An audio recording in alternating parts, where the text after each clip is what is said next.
Drama serial case number 9 की आने वाली एपिसोड तो बहुत ही ज़्यादा मज़ेदार होने वाली है, क्योंकि इस ड्रामे में मुआशरे के सिस्टम को बेनकाब करने के साथ साथ ये भी बता दिया है कि यहाँ पर एक गरीब का इंसाफ मिलना कितना ही दुश्वार है। जहाँ पर एक अमीर तबका जो कि दौलत की वजह से बड़े इदारों को भी ख़रीद कर अपने काम को और आसान बना लेता है और अपने झूठ को सच साबित करवाने में कोई कसर भी नहीं छोड़ता। यही इस ड्रामे की हकीकत है, जो माशरे में छाया हुआ निज़ाम और कमज़ोर को कमज़ोरतर और अमीर को बढ़तर दिखा रहा है। और इस बात से ये साबित होता है कि हमें अपने माशरे के इस निज़ाम को बदलने की सख्त से सख्त ज़रूरत है। गरीब हो या अमीर, इंसाफ सबके लिए यकसा होना चाहिए। तो फिर केस नंबर 9 में आने वाले एपिसोड भी ऐसे राज अफशा करने जा रही है, जहां पर कामरान अब बहुत ही ज़्यादा बुरी तरीके से अपनों के हाथों ही बेनकाब हो जाएगा, जिसको कोई और नहीं बल्कि उसकी अपनी बीवी ही किरण कामरान का राज सारी दुनिया के सामने लाएगी, अपने इंटरव्यू में बताएगी। क्योंकि अदालत में सवालात के बाद तो केस को वहीं का वहीं छोड़ दिया जाता है, जहां पर अभी तक कोई भी बात नहीं बन पाई है, ना ही कोई फैसला हो सका है। क्योंकि जज साहब की तसल्ली के लिए अभी कामरान और शहर के मोबाइल फ़ोन की फ्रांसिक रिपोर्ट में कुछ कमी सी रह गई है, लेकिन अभी कहानी में इंटरेस्टिंग मोड़ आ चुके हैं, जहां किरण की शहर के साथ शाहजेब को इंटरव्यू देने पहुंच जाएगी, ताकि कामरान की सच्चाई वो सारी दुनिया को बता सके। तो क्या इसके बाद कामरान का राज वाकई फाश होने वाला है? इस बारे में आपको तफसील से बताएंगे इसी वीडियो में। लेकिन जब तक अगर आप हमारे चैनल पे नए हैं तो हमारे चैनल को ज़रूर सब्सक्राइब करने और वीडियो पसंद आई तो लाइक का बटन ज़रूर दबाइए। जैसा कि किरण अंदर ही अंदर बहुत ज़्यादा टूट चुकी है और वो फैसला नहीं कर पा रही कि उसे सच का साथ देना भी चाहिए या फिर नहीं, क्योंकि अगर वो सच का साथ देगी तो उसका अपना शौहर ही मुजरिम निकलेगा और उसके बाद उसके लिए, उसकी बच्ची के लिए बहुत ज़्यादा तकलीफदेह और परेशान को हो जाएगी। कामरान चाहे जितना भी घटिया इंसान क्यों ना हो, लेकिन वो उसके बच्चे का बाप है, ये सोचकर वो सही से कोई फैसला नहीं कर पा रही।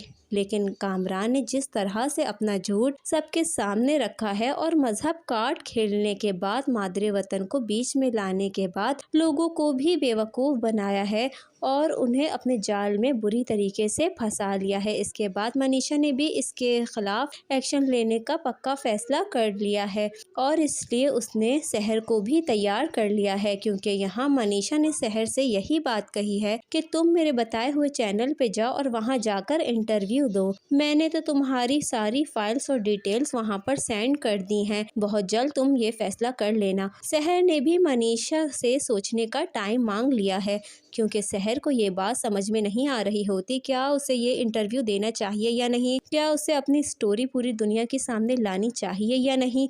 और जब शहर के अली से बात होगी तो अली से यही कहती है कि मुझे मनीषा बार बार कह रही है कि मैं भी जाकर इंटरव्यू दूं, सारी सच्चाई मैं भी सबको बताऊं, क्योंकि अगर मैं ऐसा करूंगी तो शायद मेरे लिए कुछ आसानियां पैदा हो सके। यहाँ पर अली भी शहर से यही बात कहता है कि शहर, मनीषा तो बिल्कुल ठीक कह रही है, क्योंकि लोगों ने अभी तस्वीर का एक ही रुख देखा है, जब दूसरा रुख देखेंगे तो उन्हें भी इस बात का अंदाज़ा हो जाएगा कि कौन सच्चा है और कौन झूठा। अगर ये ना भी कर सके तो फिर उनको तुम्हारी तरफ से भी हमदर्दी आना शुरू हो जाएगी, क्योंकि झूठ कभी भी छुपता नहीं है, झूठ हमेशा सबके सामने आ जाता है। तुम्हें इंटरव्यू ज़रूर देना चाहिए, इसीलिए मेरा भी कहना यही है कि तुम इस इंटरव्यू को ज़रूर दो, ताकि तुम्हारा सच सबके सामने आ जाए और लोग जो कि कामरान के झूठ पर यकीन कर रहे हैं उसके झूठ पर यकीन करना छोड़ दें।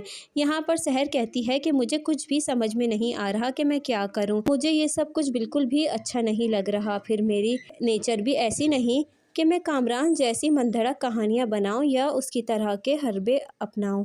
तुमने देखा नहीं किस तरह से उसने अपने झूठ को कहानी में बदलकर लोगों के सामने रख दिया और लोग उसकी बातों में आ गए हैं, किस तरह से लोग उसके साथ खड़े हैं और उसे सच्चा समझ रहे हैं। मैं अब ऐसा क्या करूं कि लोग मुझ पर यकीन करें। अली शहर को यही समझाता है कि शहर, तुम्हें झूठी कहानियाँ बनाने की ज़रूरत नहीं है, तुम्हें तो सबको सब कुछ सच सच बताना है और सच्चाई ज़्यादा देर तक छुपती नहीं है।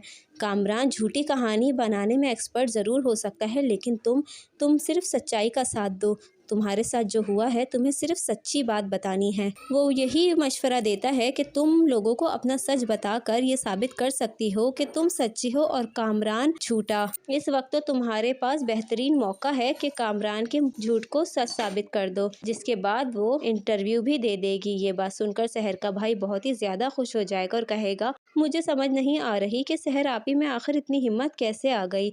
वो अब तक अपनी लड़ाई बहुत अच्छे तरीके से लड़ रही हैं और अपने केस को यहाँ तक भी ले आई हैं। मुझे यकीन है कि बहुत जल्द आप ही जीत भी जाएंगी। और ये सारी बातें सुनकर सहर की माँ शाहिना बेगम सुनकर कहती हैं कि औरत बहुत ही ताकतवर होती है। वो कहती है कि सहर अब इस केस को जीत जाए और कामरान को बहुत ही ज़्यादा कड़ी से कड़ी सज़ा मिले। इसके बाद मनीषा को जैसे ही इस बात की खबर मिलेगी कि सहर इंटरव्यू देने के लिए तैयार हो चुकी है, तो वो भी चैनल के एंकर शाहजेब को सब कुछ फॉरवर्ड कर देगी और कहेगी कि इस केस को बहुत ही ज़्यादा अच्छे से देखिए और ज़रूरत पड़े तो सहर का इंटरव्यू भी ले लीजिए। जिसके बाद शाहजेब ही सारे के सारे केस को अच्छी तरीके से छानबीन करके ये फ़ैसला करेंगे कि उसे सहर से इंटरव्यू लेने के बजाय सबसे पहले कामरान से इंटरव्यू लेना होगा। जिसके बाद शाहजेब इस चैनल के मैनेजर को कहेंगे कि वो कामरान साहब से बात करें और इंटरव्यू के लिए उन्हें राज़ी करें। अब यहाँ पर चैनल के मैनेजर जैसे ही कामरान को फ़ोन करेंगे और उससे कहेंगे कि आप इंटरव्यू हमें भी दे दीजिए, हमें भी अपनी सच्चाई बताइए। और यहाँ पर कामरान आगे से कहता है कि अगर मैंने किसी को इंटरव्यू दिया है तो इसका मतलब ये नहीं है कि मैं हर किसी को इंटरव्यू देते चलूँ और ख़ास करके आपको इंटरव्यू दूँ। मैं तो सिर्फ उन लोगों को इंटरव्यू देता हूँ जो न्यूट्रल होते हैं। अब यहाँ पर चैनल का मैनेजर आकर शाहजेब को सारी की सारी बात बता देगा और कहता है, कामरान साहब का कहना है कि वो न्यूट्रल लोगों को ही इंटरव्यू देते हैं। और शाहजेब कहेंगे कि अच्छा ये बात है, तो ठीक है, आज के इंटरव्यू के बाद ये डिसाइड करते हैं कि क्या होता है, क्योंकि केस तो सहर का सॉलिड होता है, सारे के सारे एविडेंस मौजूद होते हैं और इस केस में बहुत सारी ऐसी चीज़ें हैं जो इग्नोर कर दी गई हैं और अब इन चीज़ों को मैं ही सरेआम लाऊंगा। इसलिए बेहतरी इसी में है कि हम सहर का ही इंटरव्यू करें और इसी पर ही फोकस करें। अब यहाँ दूसरी तरफ कामरान के गिर्द भी घेरा तंग होते चले जा रहा है।